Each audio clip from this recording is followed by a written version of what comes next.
أعوذ بالله من الشيطان الرجيم بسم الله الرحمن الرحيم আসসালামু আলাইকুম ওয়া রাহমাতুল্লাহি ওয়া বারাকাতুহু। প্রিয়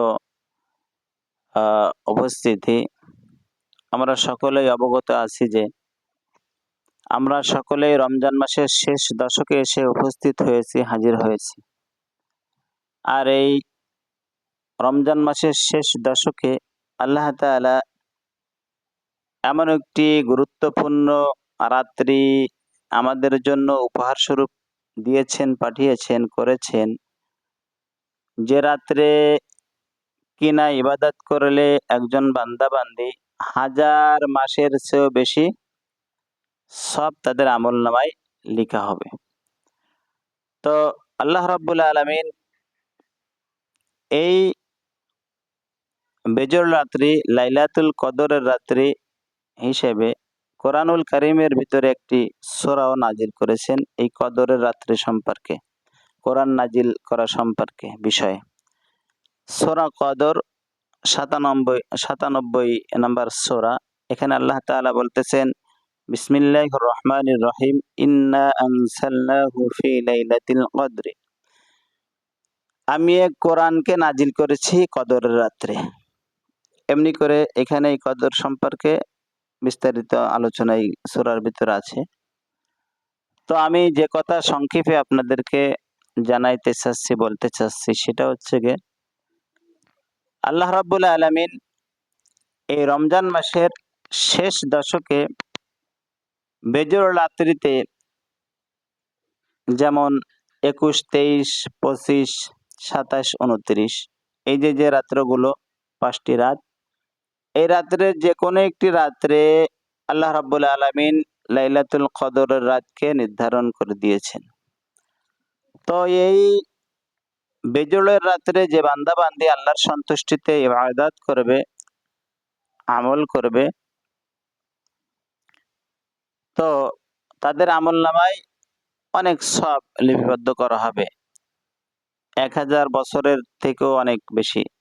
বিভিন্ন রিওয়ায়াতে বিভিন্ন কথা আসতেছে। তো এখানে আমরা সংক্ষেপে যেটা বুঝাইতে পারি সেটা হচ্ছে যে বনি ইসরাইলদের সময় এমন একটি ব্যক্তি ছিলেন, তিনি কিনা দিনের বেলায় রোজা পালন করতেন। রোজা পালন অবস্থায় জমিনে আল্লাহর দিন প্রতিষ্ঠা করার জন্য জিহাদ করতেন।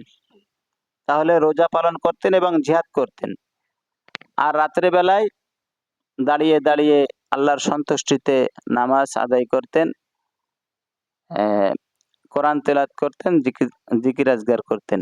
এইভাবে 1000 বছর ইবাদত করলে যে সব হয়, ঠিক তদ্রূপ এই লাইলাতুল কদরের রাত্রে যদি কোনো বান্দা-বান্দি ইবাদত করতে পারে, ওই যে বনি ইসরাইলদের যে লোকটি ইবাদত করত, ওইভাবে রাত দিন ইবাদত করলে যে সওয়াবের অধিকারী সে হবে। লাইলাতুল কদরে এই একটি রাত ইবাদত করলে তদ্রূপ সব তার আমলনামায় আল্লাহ তাআলা লিপিবদ্ধ করে দিবেন ফেরেশতাদের মাধ্যমে। সুবহানাল্লাহ, আল্লাহু আকবার। তো আল্লাহ তাআলা আমাদেরকে অতি ভালোবেসে মহব্বত করে এই লাইলাতুল কদরের রাতটি আমাদেরকে উপহার দিলেন। কি জন্য দিলেন? অন্যান্য জামানার নবী এবং উম্মতেরা অনেক দিন, অনেক বছর হায়াত পেতেন। সে তুলনায় আমরা শেষ জামানার নবীর উম্মতেরা অল্প হায়াতে জিন্দেগি পেয়ে থাকি। তো আল্লাহ রাসূল সাল্লাল্লাহু আলাইহি সাল্লাম যখন এই আলোচনা করতেছিলেন, তখন সাহাবীরা আল্লাহ রাসূল সাল্লাল্লাহু আলাইহি সাল্লামের কাছে প্রশ্ন করলেন, ইয়া আল্লাহ রাসূল, যে আমরা তো হায়াতে জিন্দেগিতে অল্প কিছুদিন হায়াত পাই, কিন্তু অন্যান্য জামানার উম্মতেরা তো অনেক বেশি হায়াত পাইছে, তারা অনেক ইবাদত বন্দেগী করতে পারছে, তাদের আমলনামায় অনেক বেশি ভারী হবে। সে তুলনায় আমরা অল্প দিন হায়াত পাবো, আমরা তো অনেক বেশি ইবাদত করতে পারবো না, বেশি সওয়াবের অধিকারী হতে পারবো না। তাহলে এখন কি করে কি করব? মনটা ক্ষুণ্ণ হয়ে গেল সাহাবীদের। তখন আল্লাহর পক্ষ থেকে আল্লাহ রসুল সাল্লাল্লাহু আলাইহি সাল্লাম এই সুসংবাদটি শুনিয়ে দিলেন, জানিয়ে দিলেন। এই লাইলাতুল কদরের এই রাত সম্পর্কে সাহাবীদেরকে বলে দিলেন, জানিয়ে দিলেন। তো এই রাত্রে যারা আল্লাহর সন্তুষ্টিতে ইবাদত করতে পারবে, আমল করতে পারবে, আল্লাহ তাআলা তাদের অনেক সওয়াবের অধিকারী করে দিবেন।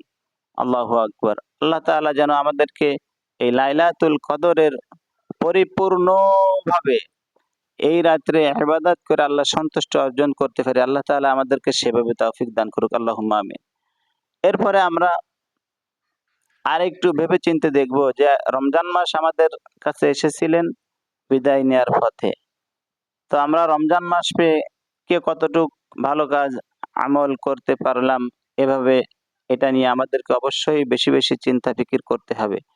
এই মাস এসেছিল আমাদের গুনাহকে মাফ করানোর জন্য। আমাদের সেই গুনাহ কি আমরা মাফ করাইতে পারলাম কিনা? অবশ্যই এগুলো আমাদেরকে বিচার বিশ্লেষণ করতে হবে, ভাবতে হবে, চিন্তা করতে হবে। আল্লাহ তাআলা আমাদের সকলকে তারই দিনের সমস্ত রকম ইবাদত বন্দিগিরি করে তার সন্তুষ্টি অর্জন করে তার প্রিয় বান্দাদের কাতারে আমাদের নামগুলি যেন শামিল হয়ে যায়। আল্লাহ তাআলা সেভাবে আমাদের সকলকে ইবাদত করার তৌফিক দান করুক। আল্লাহুম্মা আমিন।